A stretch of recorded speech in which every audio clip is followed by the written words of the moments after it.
Chicken குழம்பை விட டேஸ்டியாக சிப்பி காளான் குழம்பை மசாலா அரைச்சி எப்படி செய்கிறதுன்றதை பார்க்க போகிறோம். வாங்க வீடியோக்குள்ளே போகலாம். தேவையான பொருட்கள் டிஸ்கிரிப்ஷனில் கொடுத்துருக்கேன், பார்த்துக்கோங்க. Hi everyone, welcome to Y2K சமையல்.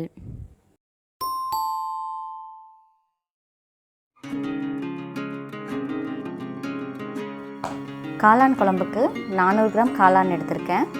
அது இந்த மாதிரி பிச்சு போட்டுக்கலாம்.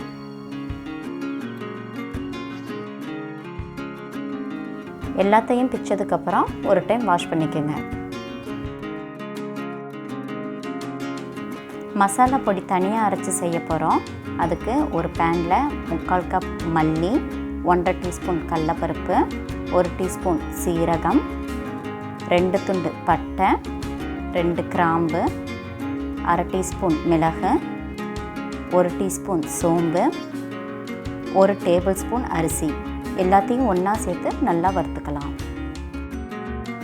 அடுப்பை மீடியம் ஃப்ளேமில் வச்சு வறுத்துக்கோங்க, அப்போ தான் கருகாமல் இருக்கும். அரிசியை பார்த்தாலே உங்களுக்கு வித்தியாசம் தெரியும். அரிசி நல்லா பொரியிற அளவுக்கு வறுத்தா போதும். நல்லா ஆறினதுக்கப்புறம் இதை மிக்சியில் போட்டு நல்லா பவுட்ரு பண்ணி எடுத்துக்கலாம்.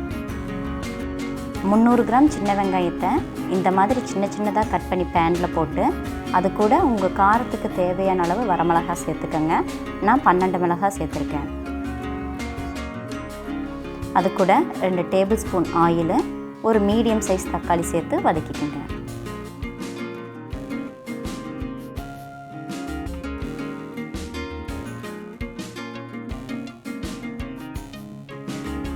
வெங்காயம் லைட்டாக வதங்கினதும் அது கூட ஒரு கொத்து கருவேப்பிலை சேர்த்து வதக்கிக்கலாம்.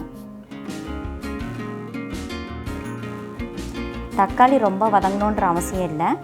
இந்த மாதிரி தோல் உரிகிற அளவுக்கு வதக்கினா போதும். அதை தனியாக எடுத்து வச்சிடலாம்.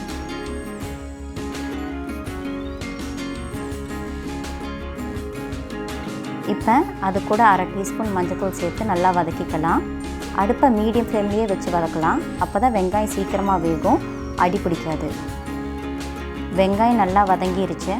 இந்த மாதிரி கலர் சேஞ்ச் ஆகிற வரைக்கும் வதக்கினா போதும். இப்போ அது கூட 1 கப் தேங்காய் துருவலை சேர்த்து லைட்டாக வதக்கிக்கலாம். இப்போ அது கூட நம்ம அரைச்சி வச்சுருக்க பொடியையும் வதக்கின தக்காளியும் சேர்த்து ஒரு வதக்கிக்கலாம்.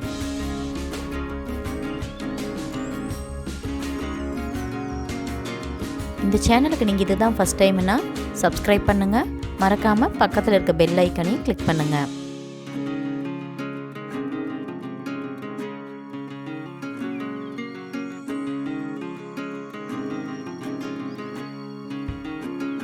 இந்த மசாலா நல்லா ஆறுனதுக்கப்புறம் அதை மிக்ஸி ஜாரில் போட்டு நல்லா நைஸாக அரைச்சி எடுத்துக்கலாம்.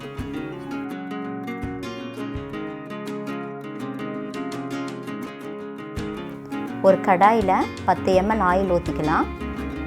ஆயில் சூடானதும் அதில் கொஞ்சமாக கடுகு, சின்ன வெங்காயம், கருவேப்பிலை சேர்த்து லைட்டாக வதக்கிக்கலாம்.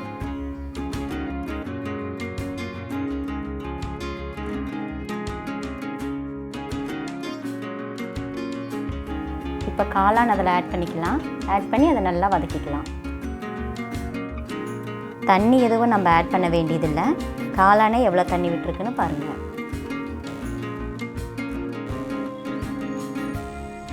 ரெண்டு நிமிஷம் காளான் வெந்தது போதும். இப்போ அது கூட நம்ம அரைச்சி வச்சிருக்க மசாலாவை ஆட் பண்ணிக்கலாம்.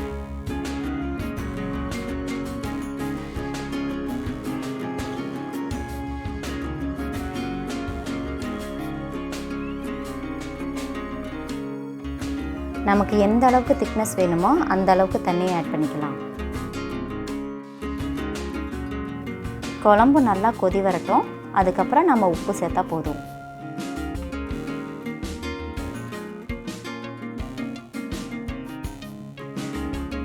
பாருங்கள், நல்லா கொதி வந்துருச்சு. இப்போ நமக்கு தேவையான அளவு உப்பு சேர்த்து நல்லா கலக்கிக்கலாம். மசாலாவோட பச்சை வாசனை போகிற வரைக்கும் நல்லா கொதிக்கட்டும். பாருங்கள், எண்ணெய் தனியாக பிரிஞ்சு வந்துருச்சு. குழம்பு ரெடி ஆயிடுச்சு. லேசாக கொத்தமல்லி தூவி அடுப்பை ஆஃப் பண்ணிடலாம். இந்த குழம்பு சாதத்துக்கு, சப்பாத்திக்கு, பராட்டாக்கு ரொம்பவே நல்லாயிருக்கும். இந்த ரெசிபியை நீங்களும் ட்ரை பண்ணி பாருங்கள்.